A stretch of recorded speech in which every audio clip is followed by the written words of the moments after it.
Hi అండి, welcome to my channel. సులువుగా ఈజీగా టేస్టీగా టమాటా నిలవ పచ్చడి ఏ విధంగా తయారు చేసుకోవాలో ఈరోజు మన వీడియోలో చూపించబోతున్నానండి.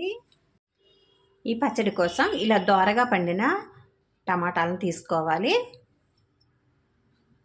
ఒక వెడల్పాటి బేషన్ తీసుకొని అందులో నీళ్లు తీసుకొని ఉప్పు వేసుకోవాలండి. ఉప్పు నీళ్ళల్లో కంపల్సరీ కడగాలండి. బాగా టమాటాలు అనేవి మందేసి పండించుకునే పంటలు కాబట్టి మనం ఉప్పు నీటిలో 2-3 సార్లు కడుక్కుంటేనే అవి శుభ్రమవుతాయండి. ఈ టమాటాలన్నీ వేసేసుకోవాలి.